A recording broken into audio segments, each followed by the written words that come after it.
This is the biggest and most important breaking news that everyone needs to hear, because 4 major credit scores and financial rule changes are happening right now in 2026.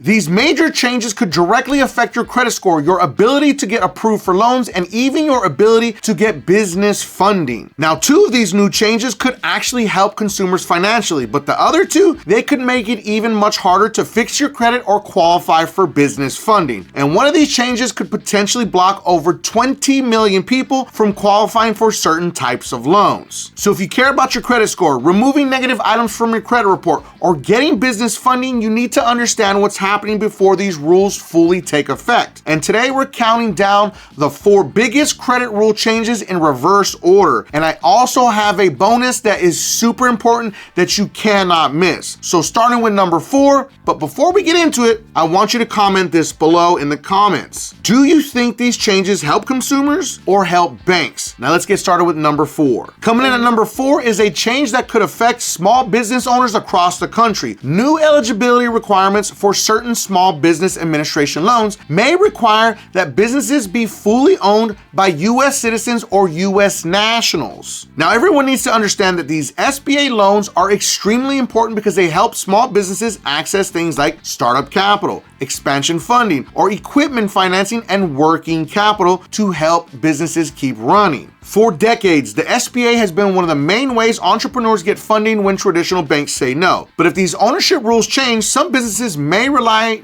even more heavily on conventional bank loans, private lenders, or even personal credit. And another very important detail involves ownership timing. So if ownership changes occur, there may be a waiting period before the business becomes eligible again for certain SBA loans, which means business owners may need to plan their company structure carefully when applying for funding. But I have a quick question for you. If you own a business, type business owner in the comments, because I want to see how many entrepreneurs are actually watching this video. Now let's jump into number 3. Number 3 involves something that could affect almost every single American that uses a credit card. There is a bill called the Credit Card Competition Act that aims to reduce what are known as interchange fees, also called swipe fees. Every time you use a credit card at a store, restaurant, or wherever you're just using a credit card, the merchant pays the processing fee to the credit card networks. And those fees add up to billions of dollars every year. Supporters of this bill say these fees ultimately get passed on to consumers through higher prices, meaning when you buy groceries, gas, everyday items, part of that price could be inflated because of the credit card processing cost. So the idea behind the bill seems simple: reduce swipe fees, increase competition, and potentially lower costs for consumers. But of course, critics say there could be unintended consequences because banks might respond by reducing credit card rewards, increasing annual fees, or tightening credit approvals. So while the goal is to help consumers save money, it could also change how credit cards work in the future. So let me ask you a question. What's your favorite credit card right now? Is it a cashback credit card, a travel rewards card, or an airline card? Drop it in the comments because I want to know what everyone is actually using the most out there. But also understand something. As we've seen with COVID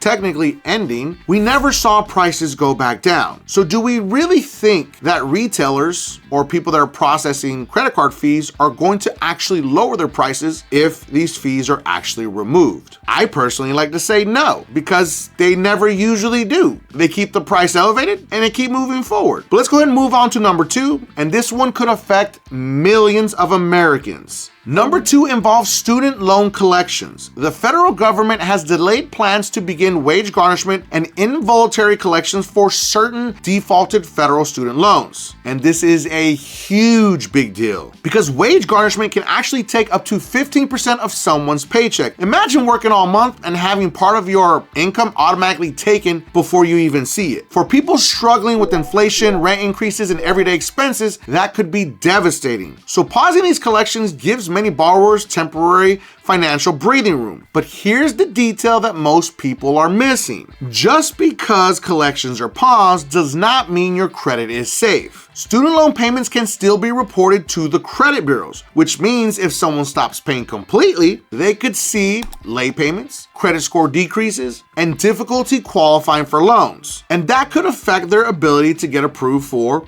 mortgages, auto loans, credit cards, or business funding. Another program being discussed is something called loan rehabilitation, which could help borrowers repay defaulted loans and rebuild their credit. But the problem is, if you've already used loan rehabilitation, you only get one chance, and that is it. So it's going to be interesting to see if they change those actual requirements and rules to actually benefit Americans that need help the most. Now, quick question. Do you currently have student loan debt? Drop yes or no in the comments, because millions of Americans are dealing with this right now. Now, we've reached number one, and this is the change that could affect anyone trying to remove negative items from their credit reports. So you need to listen up closely. The number one credit change involves the Consumer Finance Protection Bureau, also known as the CFPB. The CFPB was created to help protect consumers from unfair financial practices. One of the ways people use the CFPB is to file complaints when something on their credit report is incorrect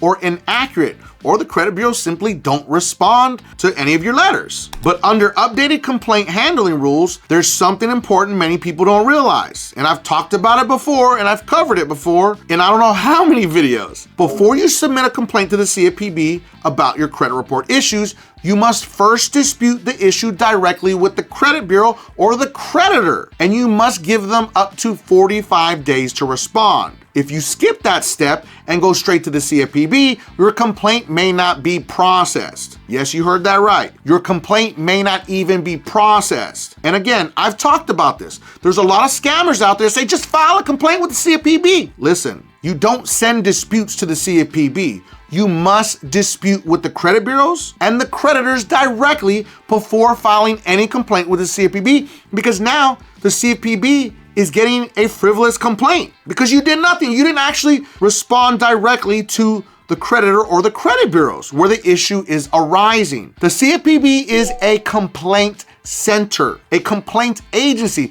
It's the best way that I can explain to anybody who doesn't understand. But again, you're gonna hear a lot of scammers out there that are gonna say otherwise. So understand, in other words, the dispute process now starts directly with the credit bureaus or the creditors first. And this is where most consumers make a mistake. They dispute their credit report online. But when you dispute online, you often lose key documentation and proof that your dispute was submitted properly. And at the end of the day, they can say, we never received it. And this is why systems that follow the correct process have become more important to consumers every day. For example, tools like DisputeBeast are designed to follow the structured dispute process. DisputeBeast allows consumers to challenge negative items with all 12 credit reporting agencies, not just the big three. That's what amateurs do. It also allows you to generate dispute letters and can even mail them for you automatically, which creates documentation and proof of delivery. And that documentation matters because if disputes escalate, consumers have records showing they follow the process properly. Another thing many users like is that DisputeBeast can also provide real FICO scores, which are the scores lenders actually use.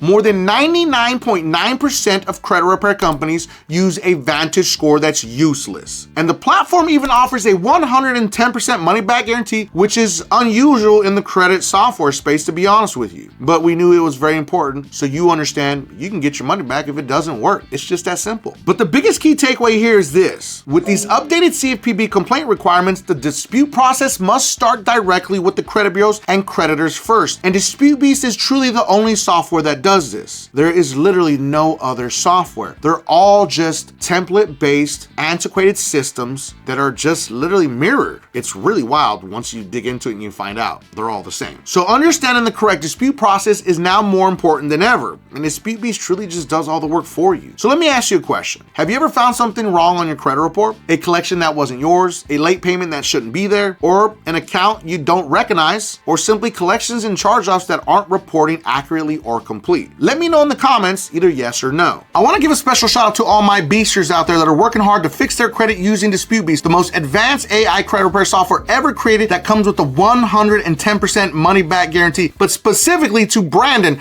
Brandon's credit score went up 185 points after just one round with with Dispute Beast. And Ashley's credit score went up 218 points after just 2 rounds with Dispute Beast. But let's not forget about Julio. Julio's credit score went up 266 points after just 1 round with Dispute Beast. Dispute Beast link is going to be pinned at the very top of the comments and in the video description for anyone that needs to fix their credit. But before we finish, there's one major credit change happening behind the scenes that could affect millions of Americans. It's called FICO 10T. Now, most people have heard of FICO scores, of course, but what many people don't realize is that lenders are starting to adopt a completely new scoring model. And this one works very differently from older credit scores, because traditional FICO models basically take a snapshot of your credit report at one moment in time. But FICO 10T does something different. It uses something called trending data. That's what the T stands for. That means instead of looking at your credit today, it analyzes how you've managed your debt over the last 24 months. So lenders can see patterns like, are your credit card balances increasing every month? Are you paying your balances down consistently? And are you carrying more debt over time? And this is a huge shift in how lenders actually evaluate borrowers, because now lenders aren't just seeing where your credit stands today, they're seeing the direction your financial behavior is going. And that could affect millions of people applying for things like mortgages, auto loans, credit cards, home equity loans. In fact,